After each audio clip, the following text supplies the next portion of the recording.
बोला the pH eight which MgOH का whole twice, और इसके लिए KSP की वैल्यू गिवन है 1 × 10⁻11।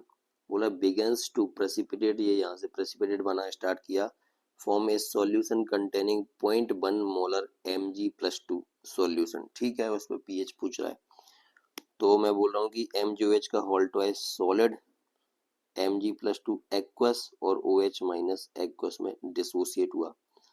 इसके लिए उसके बाद मैंने KSP लिख दी। KSP क्या लिख दिया मैंने, KSP इक्वल टू Mg+2 की कॉन्सेंट्रेशन और OH- आयन की कॉन्सेंट्रेशन का यहाँ पे क्या आएगा स्क्वायर, क्योंकि कोफिशिएंट 2 है। तो उसके बाद मैं चलता हूँ, मैंने KSP की वैल्यू क्वेश्चन में गिवन है वो पुट कर दी 1 × 10⁻11।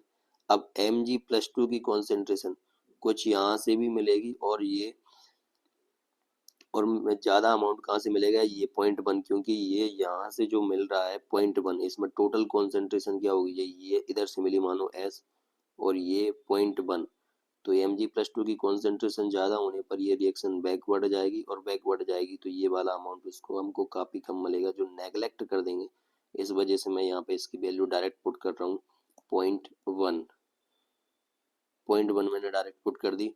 उसके बाद मुझे OH- आयन की कॉन्सेंट्रेशन की मैं बात कर रहा हूँ, OH- आयन की कॉन्सेंट्रेशन का स्क्वायर, तो यहाँ से OH- के आयन की कॉन्सेंट्रेशन का स्क्वायर कितना आ गया, ये 10⁻1 बोल सकता हूँ, इधर माइनस हो जाएगा 10⁻10, तो OH- आयन की कॉन्सेंट्रेशन हो गई 10⁻5, तो यहाँ से मेरे पास POH आ गई 5।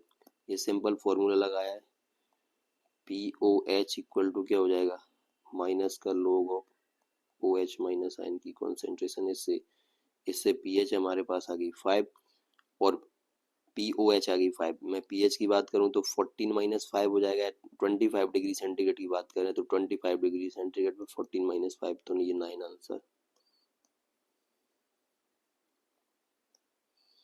देन अगले पर चलते हैं, एंड नेक्स्ट क्वेश्चन है इसका, बोला है the pH of an aqueous solution containing 1 molar, उसमें बेंजोइक एसिड है और जिसके लिए pKa की वैल्यू गिवन है 4.2 एंड 1 मोलर सोडियम बेंजोएट है, और मतलब ये सोडियम बेंजोएट है और इस सॉल्यूशन की पीएच टोटल दे रखी है 4.5।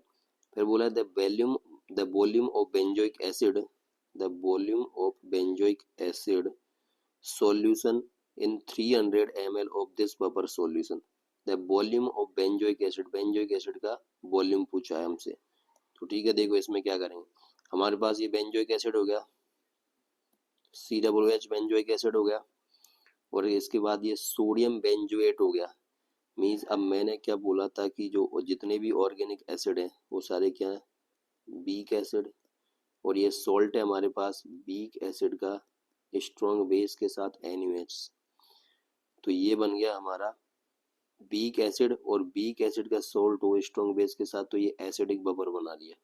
अब इसका डेटा गिवन है 1 मोलर बेंजोइक एसिड, ये रहा 1 मोलर, और इसका वॉल्यूम पूछा हुआ है, बोला the volume of benzoic acid solution ये पूछा है, और ये सोडियम बेंजोएट भी गिवन है हमारे, सोडियम बेंजोएट ये 1 मोलर है तो ये 1 मोलर।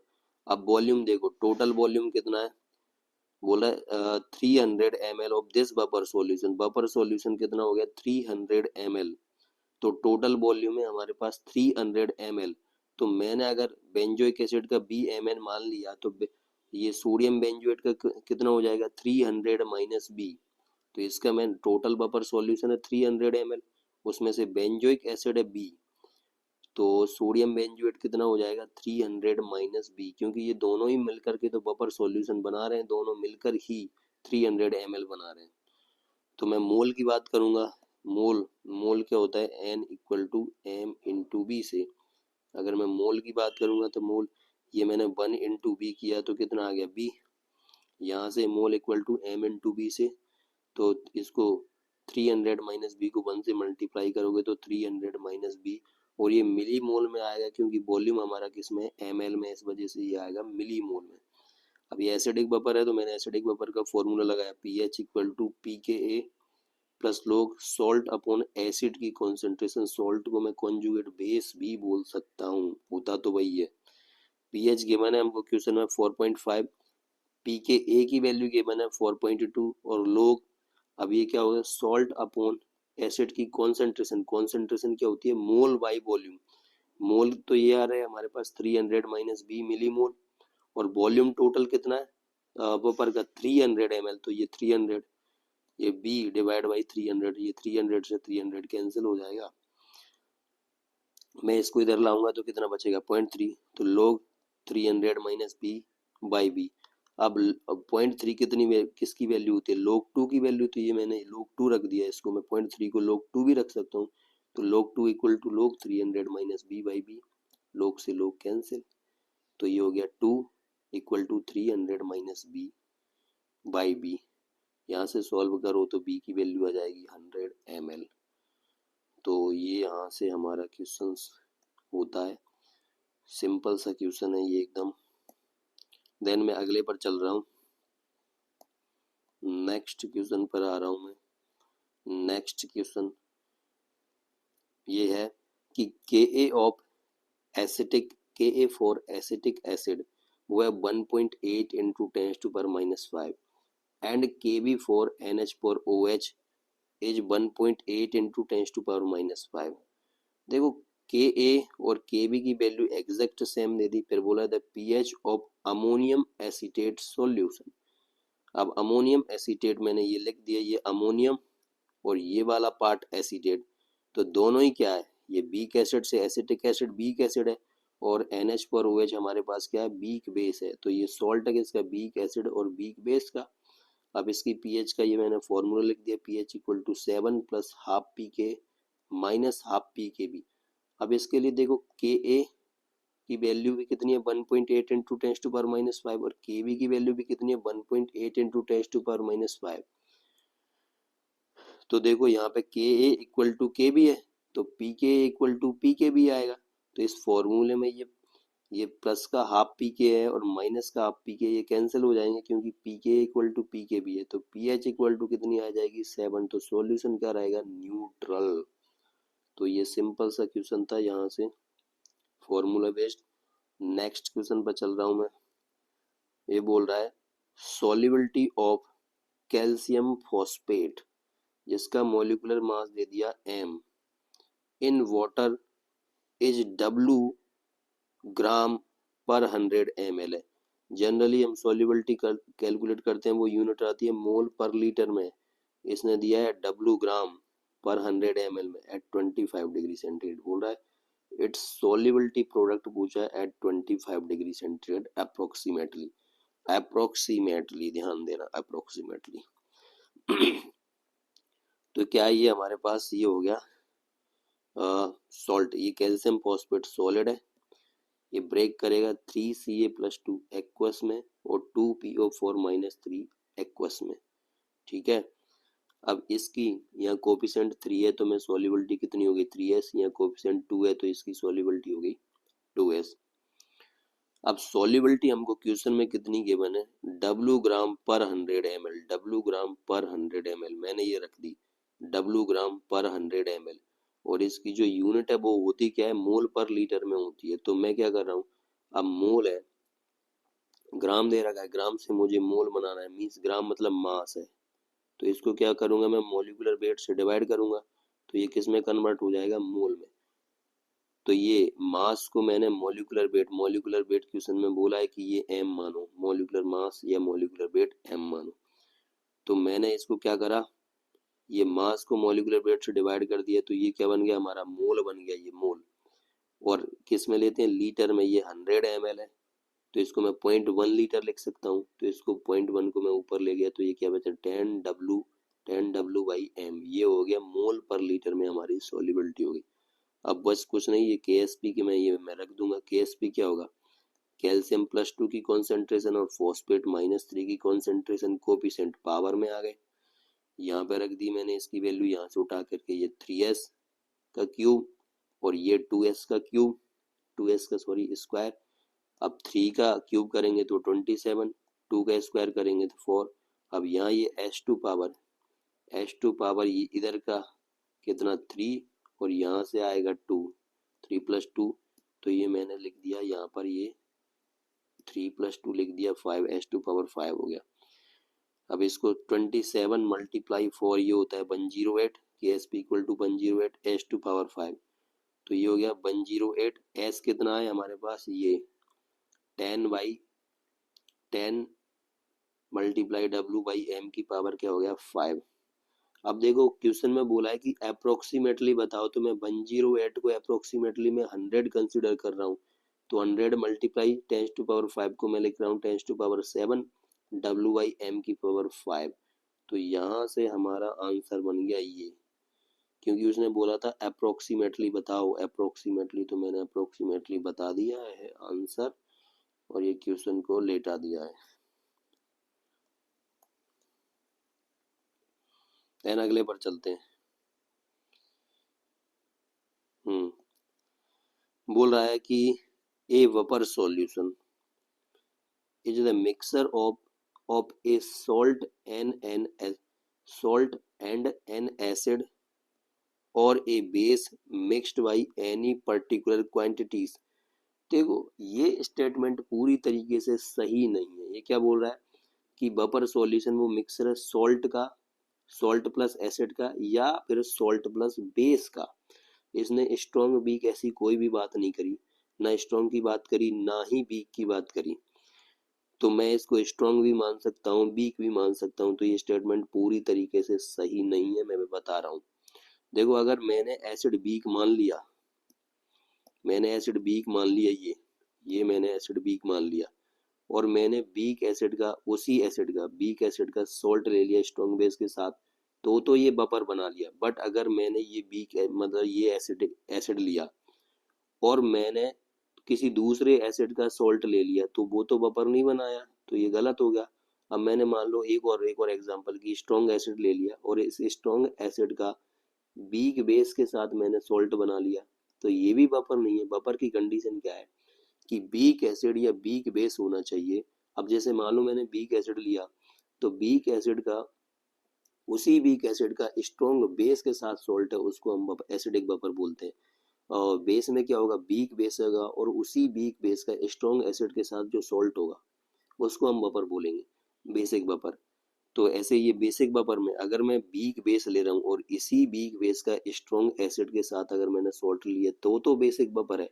बट अगर मैंने स्ट्रॉन्ग बेस ले लिया और कोई दूसरा बेस का मैंने सॉल्ट ले लिया, तो ये तो बफर नहीं है। ऐसे ही मैंने ये वीक बेस ले लिया बट मैंने ये सॉल्ट सॉल्ट बनाया है, वो स्ट्रॉन्ग एसिड के साथ ना बना करके वीक के साथ बना दिया, तो ये हमारा बफर नहीं है। तो ये जो स्टेटमेंट है वो पूरी तरीके से सही नहीं है कि a buffer solution is a mixture of salt and an acid और a base mixed by particular quantity, पूरी तरीके से सही नहीं है। इस वजह से ये स्टेटमेंट गलत है। इसने मेंशन नहीं किया स्ट्रॉन्ग वीक या उसी एसिड का या उसी बेस का, इस वजह से स्टेटमेंट गलत है। नेक्स्ट स्टेटमेंट है, बोल रहा है कि blood blood is naturally occurring buffer solution whose pH is maintained by H2CO3 and HCO3 minus concentration। बिल्कुल सही है ये स्टेटमेंट। H2CO3 और ये बाई कार्बोनेट आयन का मिक्सर ये क्या बनाता है, एसिडिक बफर बनाता है, और ये ब्लड की पीएच को मेंटेन करते हैं, जो कि 7.35 एसएस या 7.4 के लगभग होती है। तो ये H2CO3 है प्लस HCO3 माइनस, ये मिलकर के एसिडिक बफर बने। मेमोरी रिमेम्बर करने लायक है ये क्वेश्चन, बट ये दोनों मिलकर के बनाते हैं और ये ब्लड की पीएच को 7.4 या 5.35 ऐसे के लगभग मेंटेन करते हैं। तो इसका स्टेटमेंट 1 तो सही नहीं है, मैं एक्सप्लेन कर ही दिया हूँ, और 2 स्टेटमेंट सही है। देन फिर मैं अगले पर आ रहा हूँ। बोला है फॉर ए स्परिंजली सोल्यूबल सॉल्ट, कौन सा लिया है, AB2, और इसके लिए बोल रहा है equilibrium concentration of A+2 ions and B-2 ions ये दे रखी है 1.2 into 10⁻⁴ molar and 0.24 into 10⁻³ molar respectively. फिर बोला the solubility product of AB2 पूछा है, ठीक है। देखो इसमें क्या करोगे, ये हमारे पास AB2 सॉलिड है, ये क्या A+2 एक्वस और 2B माइनस एक्वस में ब्रेक हो गया। मैं इसके लिए KSP में क्या लिखूंगा, KSP इक्वल टू A+2 की कॉन्सेंट्रेशन और B-2 की कॉन्सेंट्रेशन का स्क्वायर, क्योंकि कोफिशिएंट 2 है। अब A+2 की कॉन्सेंट्रेशन मुझे गिवन है 1.2 इंटू 10⁻⁻4 और B माइनस की भी कॉन्सेंट्रेशन गिवन है 0.24 इंटू 10⁻⁻3। ये पावर 2 है तो मैंने 2 लगा दी। इसको सॉल्व करोगे 1.2 और यहाँ से 2 है तो मैंने 0.24 और 0.24 दो बार लिख लिया, ये 3 दूनी 6 और 4 10 10⁻10 चढ़ा दी यहाँ पे। इसको सॉल्व करोगे तो 0.0691 इंटू 10⁻10 आता है, बट वो पूछ रहा है कि 10⁻12 की फॉर्म में आंसर करो तो क्या हो जाएगा 6.91 6.91 जो कि हमारे ऑप्शन 2 में दे रखी है। देन अगले पर चलते हैं। बोला है गिवन बिलो आर 2 स्टेटमेंट दे रखे हैं, ठीक है। बोला है on passing HCl gas through a saturated solution of BaCl2, BaCl2 का सैचुरेटेड सॉल्यूशन है, मींस यहाँ पे KSP सैचुरेटेड सॉल्यूशन के लिए क्या होगा, KSP इक्वल टू QSP है, KSP इक्वल टू QSP है। At room temperature white turbidity appears, white turbidity appears, white turbidity की बोल रहा है। देखो मैं पहले स्टेटमेंट को एक्सप्लेन कर रहा हूँ। BaCl2 है, ये ब्रेक करा Ba+2 एक्वस में और 2Cl माइनस एक्वस में, ये सैचुरेटेड सॉल्यूशन है, सैचुरेटेड सॉल्यूशन ये वाला हमारा सच। तो मैं इसके लिए KSP लिखूंगा, Ba+2 की कॉन्सेंट्रेशन और Cl माइनस की कॉन्सेंट्रेशन का स्क्वायर, ठीक है। ये अभी इसका KSP है। अब जैसे ही मैंने इसमें HCl ऐड किया, स्ट्रॉन्ग इलेक्ट्रोलाइट है, कंप्लीटली ब्रेक करा H प्लस में एंड Cl माइनस में, तो मैं इसके लिए QSP लिखूंगा। अब देखो ये एक तो Cl मुझे यहाँ से मिल रहा है और एक Cl माइनस मुझे यहाँ से मिल रहा है, तो इसने क्या कर दिया, Cl माइनस की कॉन्सेंट्रेशन को क्या कर दिया, इंक्रीज कर दिया। तो मैं ये तो हमारा सैचुरेटेड सॉल्यूशन के लिए होगा, ये कब है, जब मैंने इसमें HCl ऐड कर दिया। तो अब मैं क्या करूँगा, इसके लिए QSP की बात करूँगा। ये कॉन्सेंट्रेशन होती है इसमें इक्विलिब्रियम पर और इसमें at any time, at any time में मैंने Cl ऐड कर दिया मैं, और उसके बाद की बात कर रहा हूँ। तो QSP हो गया Ba+2 की कॉन्सेंट्रेशन और Cl माइनस आयन की कॉन्सेंट्रेशन का स्क्वायर। अब यहाँ से क्या होगा, Cl माइनस आयन की कॉन्सेंट्रेशन ये तो यहाँ की तो है ही, और साथ में ये जो एक्स्ट्रा मिल गई है तो Cl माइनस आयन की कॉन्सेंट्रेशन इंक्रीज हो गई है, ये इंक्रीज। तो हमारा QSP क्या होगा, KSP से ज्यादा होगा। तो ये क्या बनाएगा, प्रेसिपिटेट बनाएगा, प्रेसिपिटेट PPT बनाएगा। और देखो आप PPT और टर्बिडिटी में बहुत मतलब थोड़ा सा डिफरेंस होता है। प्रेसिपिटेट क्या होता है, जो एकदम बॉटम पर बैठ जाता है, ये बॉटम पर बैठ जाता है। और जो टर्बिडिटी होती है वो क्या होता है, डिस्पर्स फॉर्म में होती है, वो सॉल्यूशन में डिस्पर्स। जैसे मानो मैं वाटर में एक मिल्क की ड्रॉप ऐड करूं, तो वो बॉटम पर तो बैठती नहीं है, प्रेसिपिटेट तो बनाती नहीं है, वो उसमें डिस्पर्स रहती है। तो इसको ये प्रेसिपिटेट बना लेगा, लेकिन टर्बिडिटी नहीं आएगी। जबकि क्वेश्चन में बोला था कि इसमें वाइट टर्बिडिटी अपीयर होगी, तो इसमें वाइट टर्बिडिटी अपीयर नहीं होगी, ये तो प्रेसिपिटेट बना लेगा। कॉन्सेंट्रेशन ज्यादा होने की वजह से ये प्रेसिपिटेट बना लेगा, टर्बिडिटी नहीं आएगी। टर्बिडिटी ये मानो कि टर्बिडिटी जो प्रेसिपिटेशन और सॉल्युबल है ना, उसके बीच का मिक्स, बीच का होता है। तो अगर प्रेसिपिटेट बोल देगा तो हम उसको बोलेंगे कि वो टर्बिडिटी नहीं है, प्रेसिपिटेट में तो एकदम बॉटम पर बैठ जाएगा। देन अगले में बात करते हैं अगले स्टेटमेंट की। तो पहला स्टेटमेंट हो गया गलत। स्टेटमेंट 2 बोल रहा है when HCl gas is passed through a saturated solution of NaCl sodium chloride is precipitated due to common ion effect. ये स्टेटमेंट सही है, अभी जो एक्सप्लेन किया है उसी तरीके से। देखो मैं एक बार और बता दे रहा हूँ कि हमारे पास जो NaCl है ये Na प्लस एक्वस में गया और Cl माइनस एक्वस में गया, ये सैचुरेटेड सॉल्यूशन के लिए। फिर क्या होगा, मैं इसके लिए KSP लिख रहा हूँ, Na प्लस की कॉन्सेंट्रेशन Cl माइनस N की कॉन्सेंट्रेशन। अब मैंने इसमें HCl ऐड कर दिया, H प्लस और Cl माइनस। अब देखो यहाँ से भी Cl माइनस है, यहाँ से भी Cl माइनस है, ये तो दोनों कॉमन आयन हो गए। तो इसने क्या करा, Cl माइनस आयन की कॉन्सेंट्रेशन को इंक्रीज कर दिया। तो QsP क्या हो गया, Na प्लस की कॉन्सेंट्रेशन Cl माइनस आयन की concentration at any time. At any time means मैंने ये Cl ऐड कर दिया, उसके बाद की देख रहा हूँ एट एनी टाइम। तो ओवरऑल Cl माइनस आयन की कॉन्सेंट्रेशन क्या हो गई, इंक्रीज हो गई, पहले से यहाँ से इंक्रीज हो गई। तो इंक्रीज हो गई तो KsP ज्यादा होगा। अब KsP अगर QsP से ज्यादा आ गया तो क्या बनाएगा, प्रेसिपिटेट बनाएगा। और किसकी वजह से बना रहा है, कॉमन आयन होने की वजह से कॉन्सेंट्रेशन ज्यादा हो गई, तो ये प्रेसिपिटेट बनाएगा। तो ऑप्शन हमारा टू, मतलब स्टेटमेंट टू हमारा सही है। यहाँ पर स्टेटमेंट टू सही है, स्टेटमेंट वन क्या था, गलत। तो यहाँ से 2024 की हैप्पी एंडिंग होती है और आयनिक हमने पूरा निपटा दिया है। आयनिक पूरी तरीके से हमने खत्म कर लिया है। अब मैं नेक्स्ट इसके बाद जाऊंगा रेडॉक्स की तरफ। तब तक के लिए जय श्री राम, गुड बाय।